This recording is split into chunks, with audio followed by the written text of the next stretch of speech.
Hello everyone. Hi, Emily.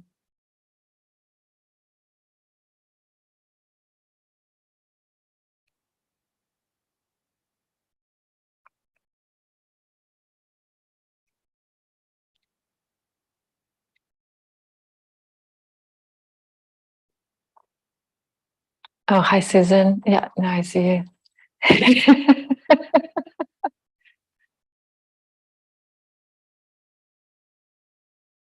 Hello, Harsha. Welcome.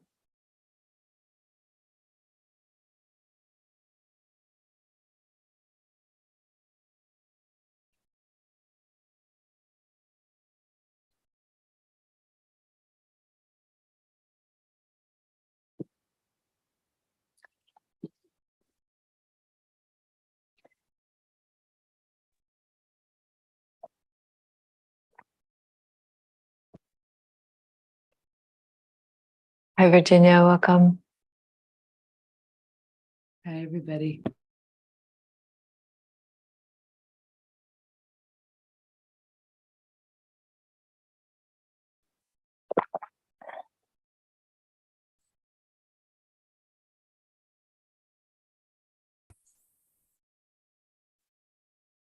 Hi, Ashley.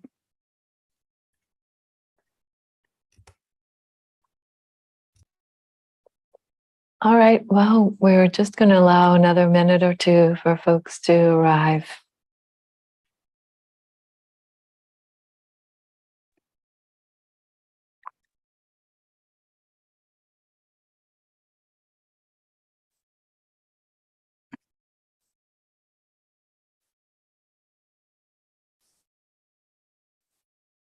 Hi, Susan. Hi.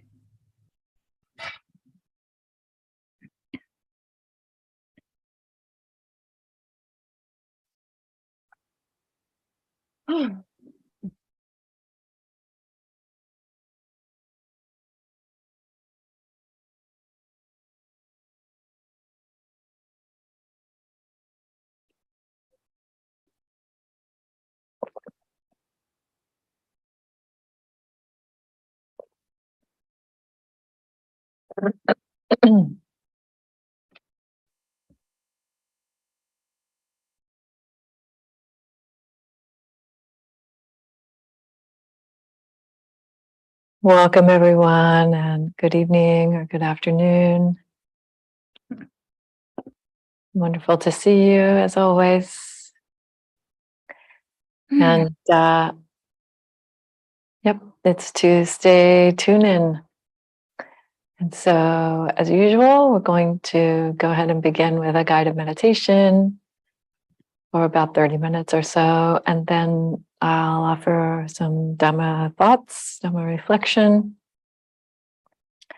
And we'll have time for Q&A or comments after that. And so this evening, I thought we would practice with one of the elements. And you can, if you're familiar with the 4 elements, you can do all 4. But just going to give guidance for the one as a way of helping us get settled in and embodied here. And yeah, so if you haven't already muted your mics, if you would do that. And just to mention that we are recording on YouTube up until the point at which the Q&A begins, and I'll turn off the recording. But for now, please go ahead and begin to settle into your meditation posture.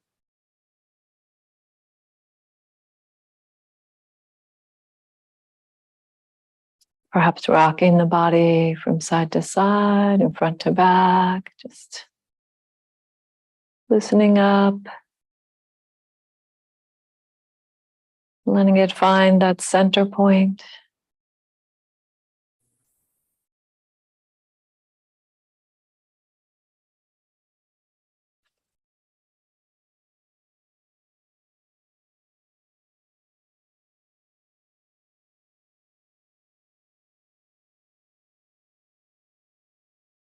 and sensing the body settling on your seat.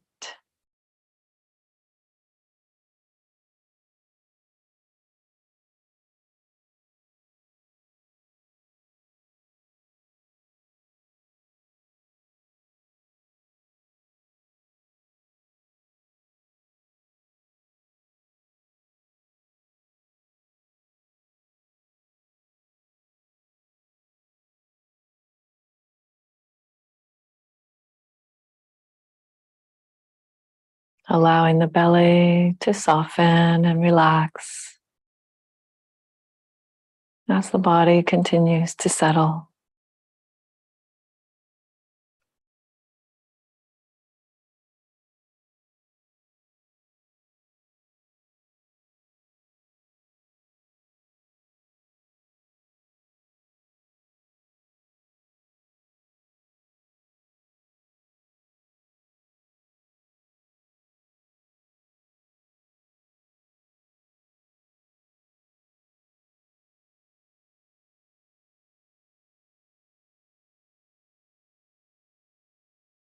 And as best you can, allowing the back to come into alignment and bring you into an upright posture.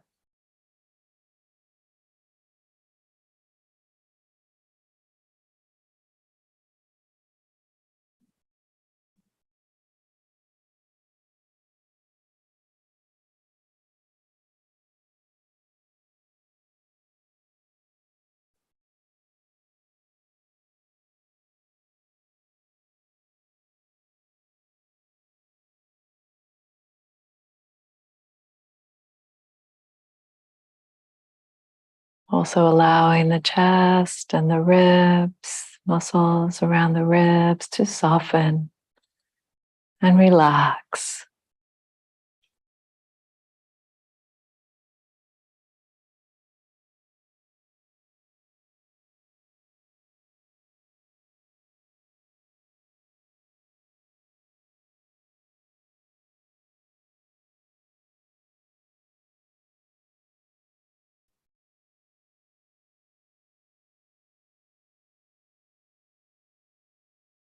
Softening the eyes,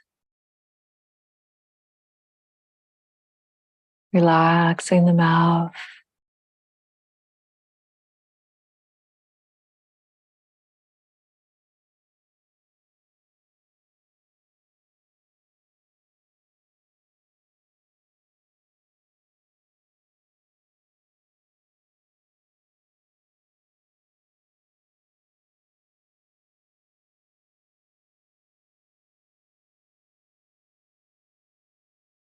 And now moving the attention to the crown of the head,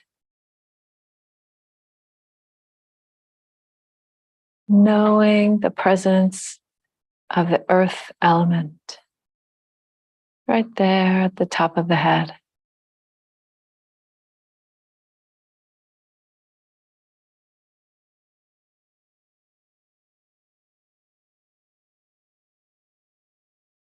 So we know that every cell in the body has some degree of solid, earthy matter.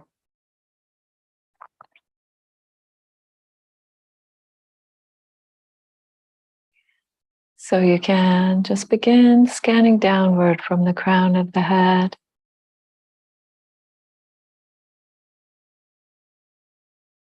aware of the presence of earth as this body.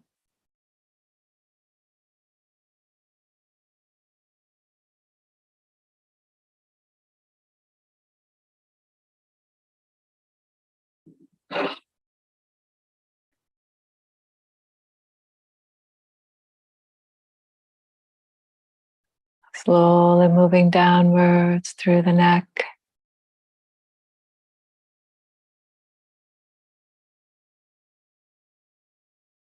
just knowing the presence of earth.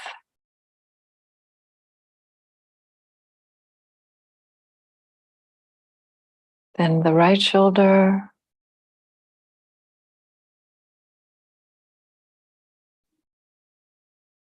and And moving down the right arm, slowly, slowly.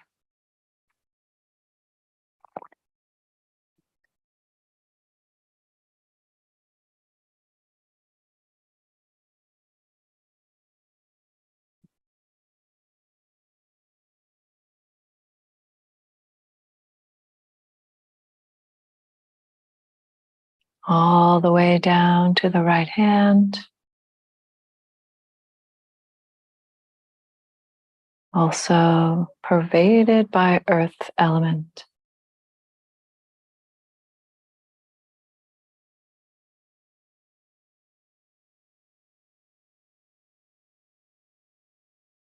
Shifting to the left hand.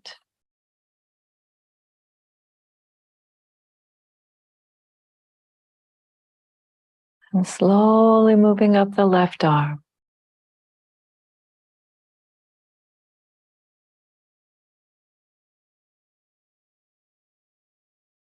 Just knowing earth as this body.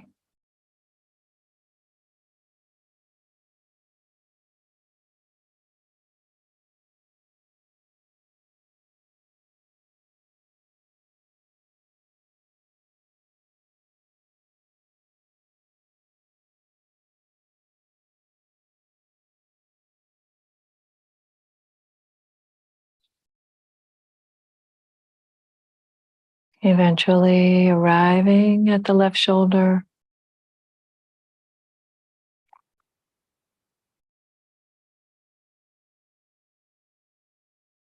And beginning to make your way down the torso. Aware of the presence of earth element.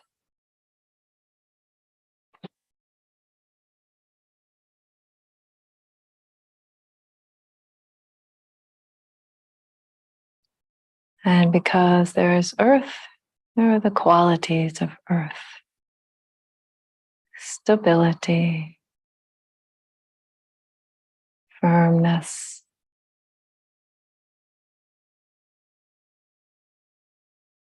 steadiness.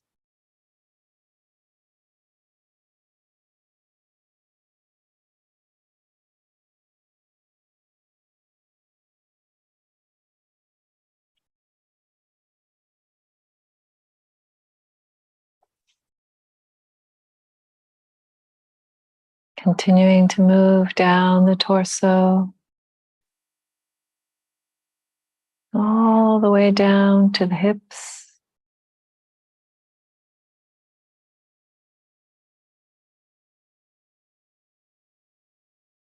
Every cell pervaded by earth element.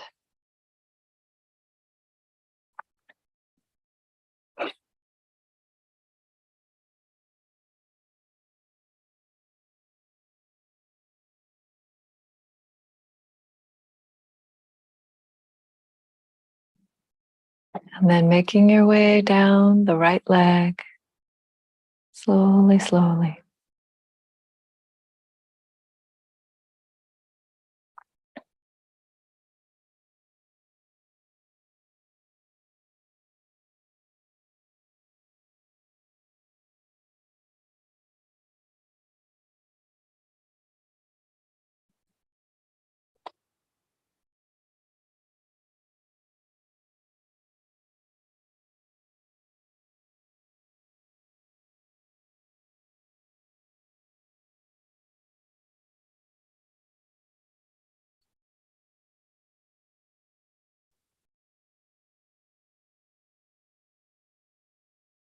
Eventually coming to the right foot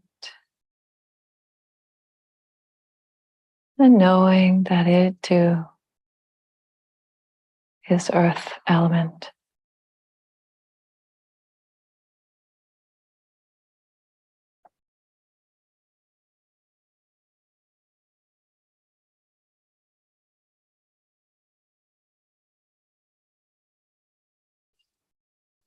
And then a shift to the top of the left leg and moving downward.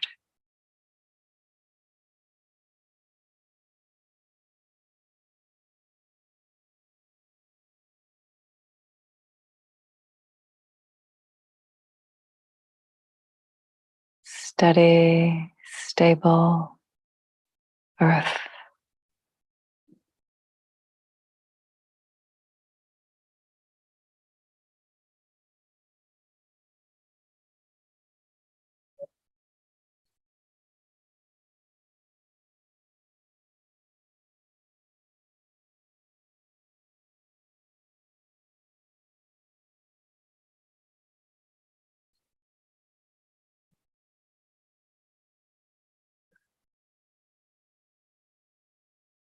Ending at the left foot,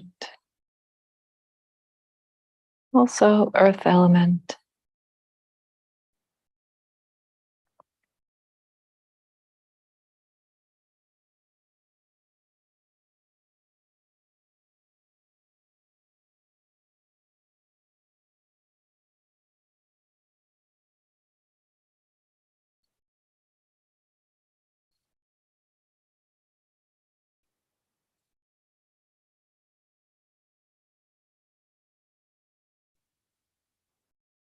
And now at this point, then returning, scanning back in the upward direction, staying with earth element if that feels steady, or shifting to the water element.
And water element has the qualities of softening, smoothing,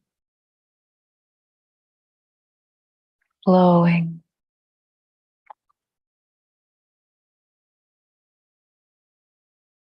and connecting.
And if you are following water element all the way to the crown of the head, then you can shift at that point, the attention flowing downward again for fire element, quality of heat, energy release.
And if you all have followed fire element all the way down to the feet,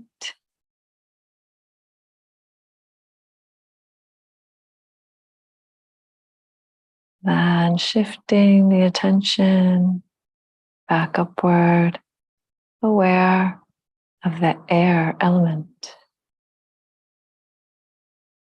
the lightness, the spaciousness, the movement of air element. Oxygen in every cell.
All right, beautiful. So that was our meditation practice for this evening. And if you have any questions or thoughts about that, we can talk about that later.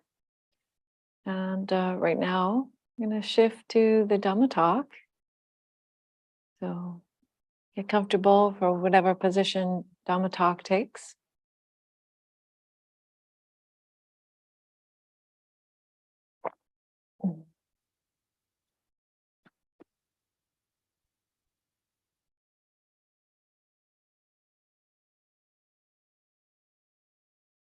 Namo tassa bhagavato arahato samma sambuddhassa.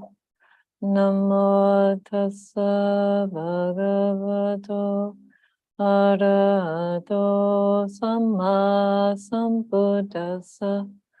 Namo tassa bhagavato arahato samma sambuddhassa. Buddhang dhammang sanghang namasami.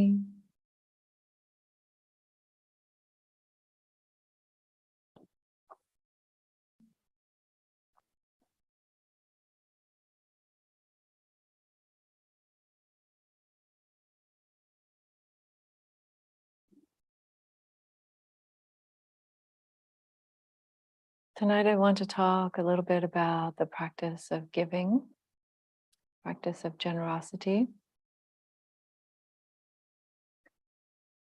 in part because Halloween is over. So now we're moving into November, the month of gratitude and the season of different kinds of giving, at least in certain parts of the world.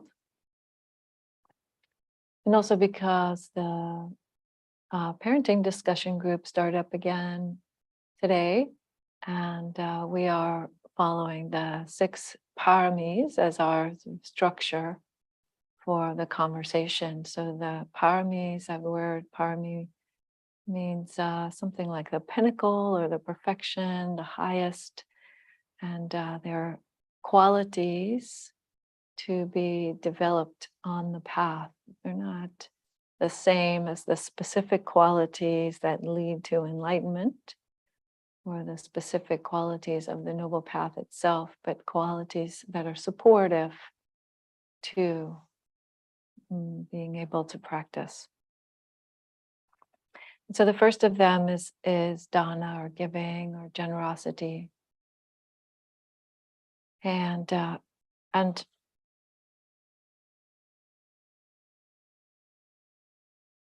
let's see, where will I start?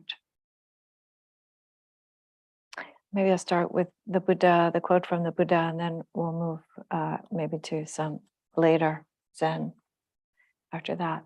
But for now, I'm going to start with this quote. Maybe some of this may be familiar to you. In the Iti Buddhaka, so in what are they? Sometimes that's translated as inspired phrases, I think is one of the ways that it's translated. It's from the so-called minor discourses from the Khuddaka Nikaya, the 5th book. And it says, if people knew, this is the Buddha speaking, if people knew, as I know, the result of giving and sharing, they would not eat without having given, nor would they allow the stain of miserliness to obsess them and take root in their minds. Even if it were their last morsel, their last mouthful, they would not eat without having shared it if there was someone to share it with. So if people knew the benefits of giving and sharing. And it's an interesting statement in part because I think that most of us know that giving or generosity is a good thing, right? We learn that very early on. We are taught that as children most of the time. Right?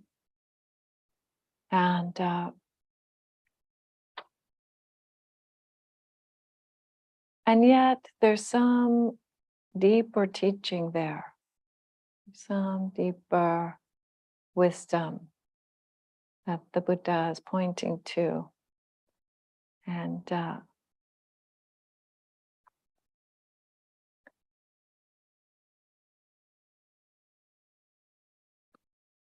I believe that part of what he is alluding to is the way in which giving and sharing demonstrates our interdependence with one another, our interconnection with one another. That it is a way of actually showing our understanding that despite perhaps feeling like separate things, separate beings, that we are in fact at some very mundane and yet pervasive level, we are interdependent. We are already connected in many ways. So showing up in that way is a form of demonstrating our understanding of those connections and making them explicit. And there are many examples of this that I can think of, but one example that I wrote about in my book a couple, how long ago was it that the book came out? Maybe about a year and a half ago. It's in reprint now. A book called Gifts Greater Than the Oceans. I told a story about the barber who came and helped to shave my head on the day before I was being ordained. So I was ordained in Japan at a temple monastery called Hoshinji back in 2007. And we did not speak the same language, this gentleman and I. We had no way actually of communicating with one another other than through this kind of generosity, this kind of shared relationship that came out of his willingness to offer his services. So he was a barber. He had a little barber shop there in town, and he offered to come and shave my head in preparation for the ceremony the next day. And you leave a little bit, and actually he left more than a few bits, I think, because of just what was happening between us. It was a little awkward at first meeting. But then time after time, we would go into town, the monks, we would go into town to collect donations or for various other reasons. And he would come out from the barbershop and greet me, say hello and bow. And even though we couldn't, we really didn't know each other very well, there was a very clear relationship there, just completely bridging the language differences, the age difference, the cultural, the enormous, what felt to me like an ocean of cultural differences. But we were friends to some extent. We became friends. And then I learned a little bit of Japanese, and that helped too. So we could talk a little bit. When he would come to the monastery once in a blue moon for a teaching or something, or a sit.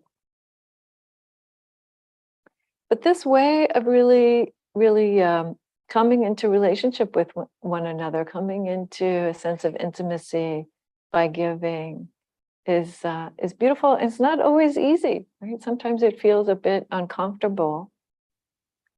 There was another situation also related to the almsgiving, which didn't get into the book, and as a story about a young man. So when I was training out in California, I lived in a small town, kind of midway between the state capital and Lake Tahoe, if that means anything to you guys, in the northern part of California, out in the sticks there. And we would go, myself and Ayahimsa and Ayananda Bodhi, Ayasantachita, we would go into the farmer's market on Saturday mornings. And one day, Ahimsa and I were standing there with our bowls. That's how traditionally it's done. We're standing there with our bowls, and we're just chatting with one another. And this young man walks up and he says, "Hey, are you Buddhists?" No, like, "Hello, my name is." No. Just, "Hey, are you Buddhists?"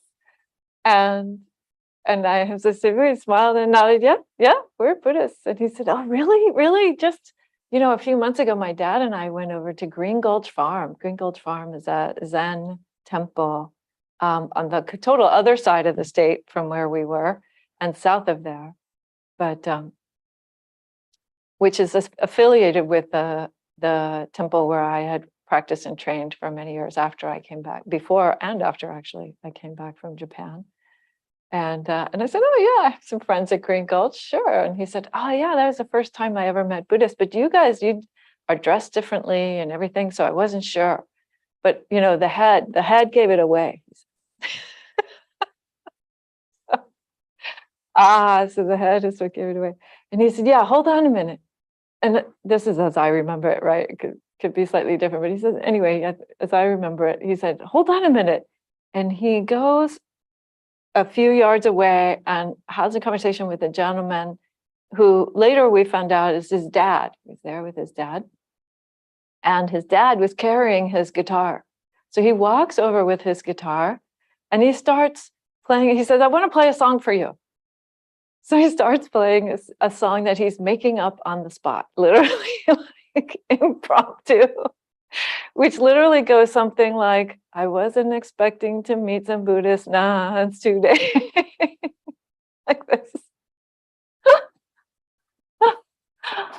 And Ahimsa and I, we're kind of standing there and smiling and nodding our heads, This is his offering. He's not going to give us, kale. This is his offering. Is this impromptu song, and he's strumming away and singing his song, and about halfway through, he turns beet red, like he suddenly has a moment of self-awareness and self-consciousness all at the same time, like, "Oh my gosh, what am I doing here?" Right? Like, I don't know what was going through his mind, but anyway, he kind of stumbled through a few more verses, and then we sort of said our goodbyes. And it stayed with me as like one of the sweetest moments of those alms rounds that we would do, these kind of donation collection rounds, in part because that was what he had to offer. He didn't even really, I doubt that he actually even thought about like giving us food or giving us money or anything like that. It just was such a natural, generous move that sprang from his heart. That was what he had to offer, this kind of joy and this uplift that his guitar playing brought him. But then there came this moment where it felt, I could see, from already I'd have how much he was blushing, that it suddenly got kind of awkward for him. And I think, in that moment too, Ahimsa and I, we didn't really try to like ameliorate that or try to fix that for him in any way, or even acknowledge that in any way, because I had the sense of it as I reflected on it later, like that was his moment actually also of suddenly knowing that he was in relationship with us, that we were doing something that meant that there was a connection there. Just by his having sprung into action with his guitar.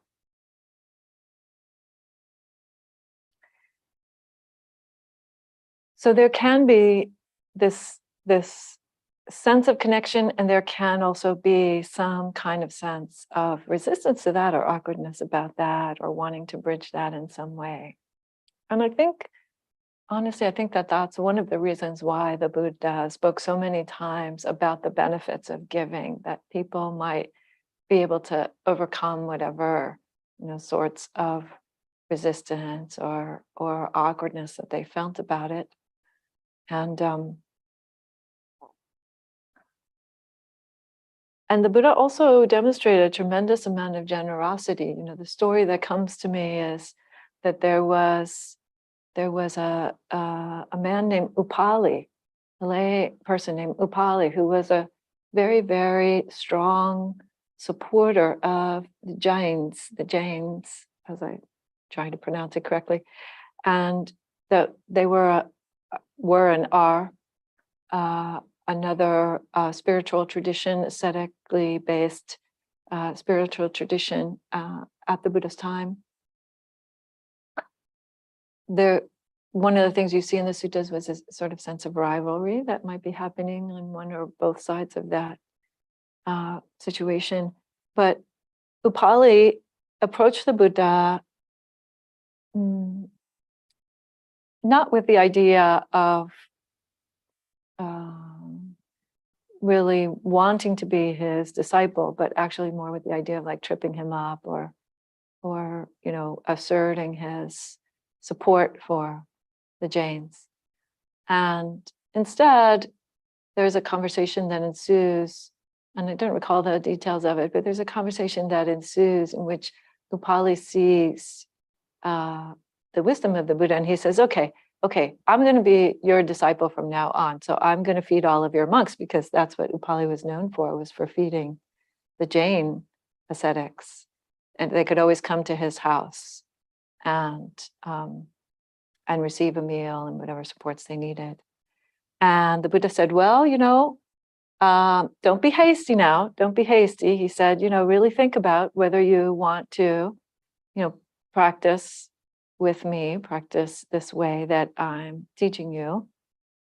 And so Upali said, oh my goodness, yes. You saying that makes me even more want to be one of your disciples. So don't worry about it. Just you tell all of your disciples that they can always come here and get a meal.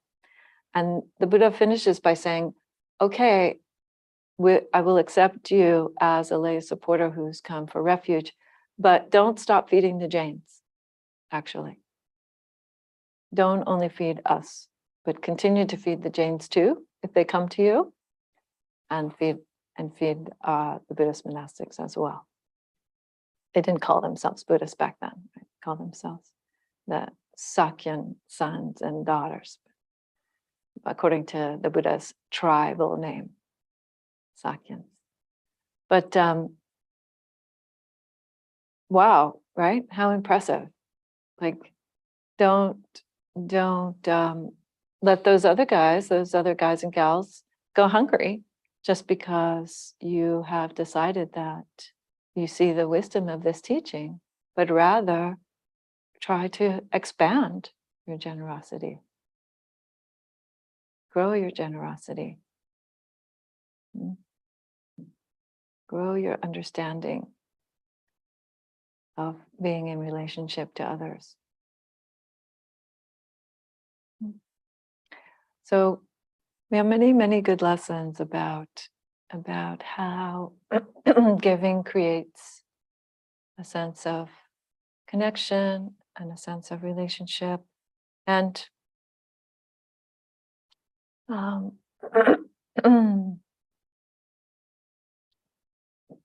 how to think about generosity as a form of wisdom and as a practice on the path.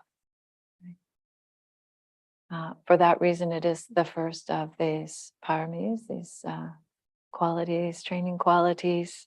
It's also the first thing mentioned on the gradual path of training, is giving.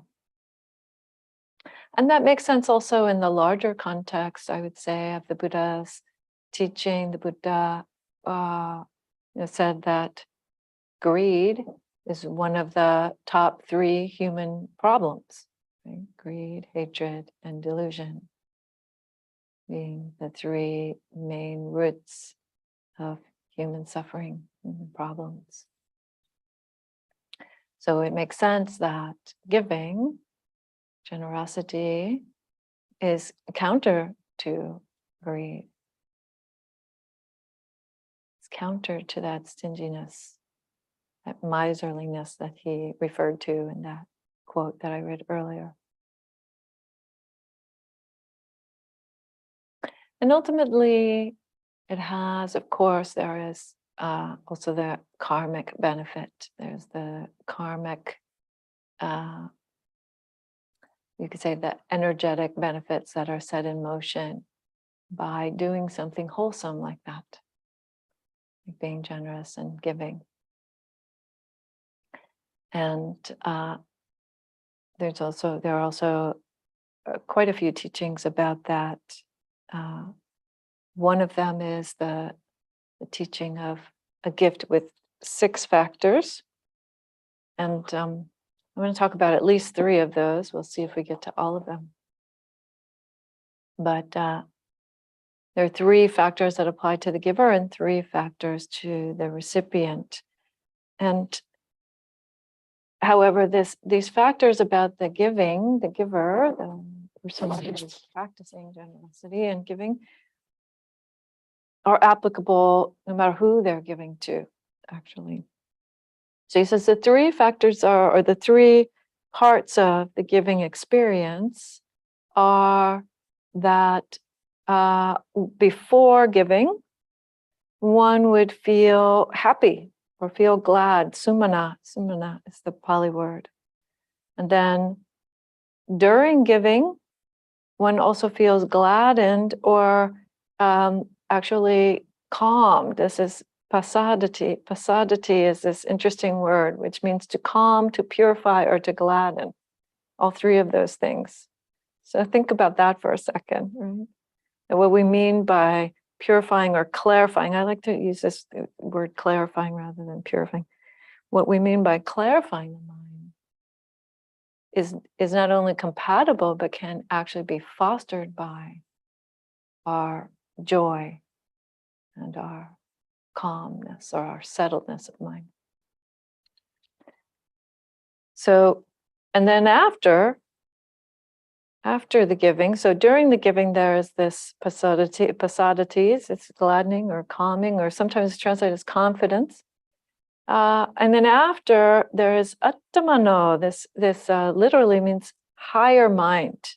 So Bhante Sujato, I thought, did a very nice job of translating that as uplifted, one's mind is uplifted.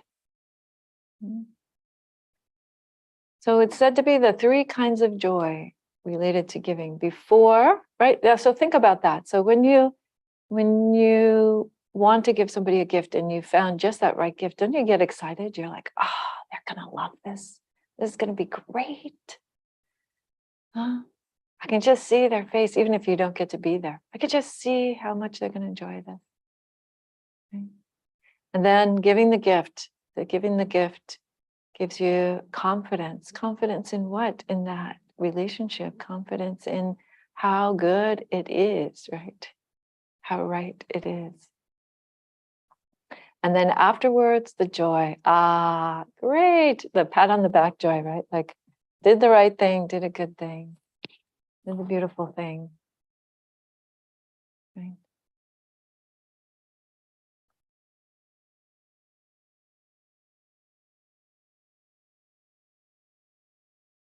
So there's a story in the book that's also about that, the little girl with the sunflower hat. That's how I noticed her, because she had on this very wide brim, for a little girl, she had on a wide brim sunflower hat. And at first she was kind of hiding behind her mom's leg, like, ooh, who are these people and what's going on there? And, like literally hiding behind her mom's leg and looking up from one side. But then she saw her grandma give a gift, or the elderly woman that was with them. That's I kind of interpret. There are many, many different forms of families these days, so one never knows. But I interpreted that to be her grandma and her mom that she was with, the little girl. And she saw her grandma give something to us. And then her mom gave her a bag of onions. A bag of onions that was so heavy she needed 2 hands to carry it. This little tiny girl, this huge bag of onions. And she came walking up to us, right? She got up the courage, the confidence to come and make the gift. And then she walked away with a big smile. So it was right then, she got this beautiful smile, right? And we thanked her and blessed her and said, oh, wonderful, wonderful. And then she walked away. And what happened when she walked away? She turned back to look again with this big smile on her face. Ah, yes, that's what it feels like. That's what it feels like. Mm.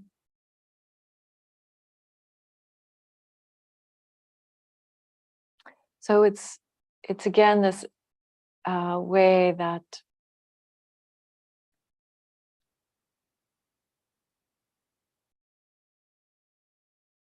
we want to find our connections. There's some part of us that longs for connection, that longs for encounter, that longs for a feeling of this interdependence, that we can know that about each other.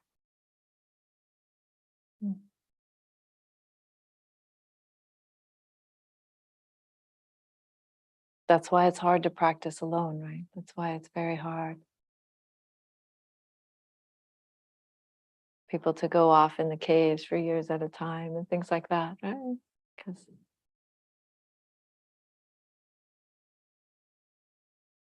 our hearts are healed and uplifted by the sense of connection.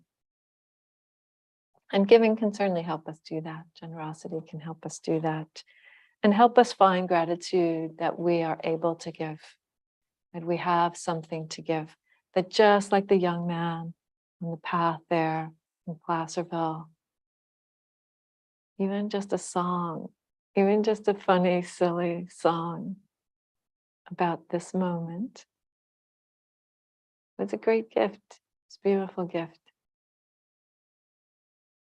We are never lacking in having something to give. Never.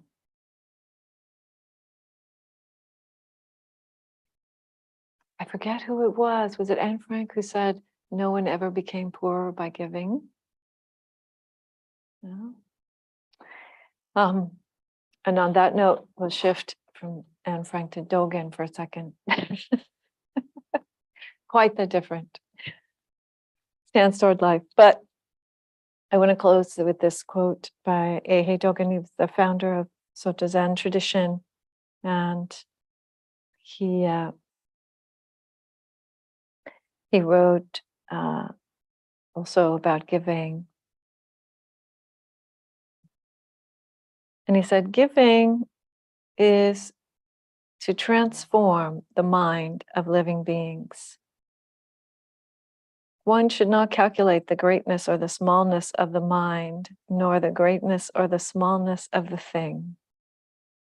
Nevertheless, there is a time when the mind transforms things, and there is giving in which things transform the mind.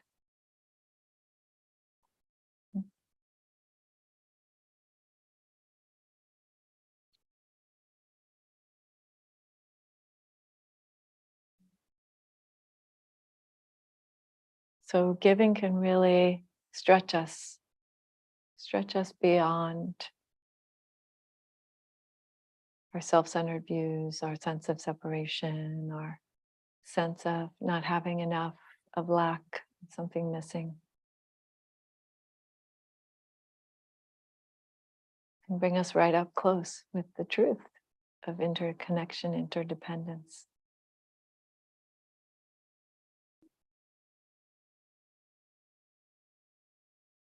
And that's certainly something to be grateful for.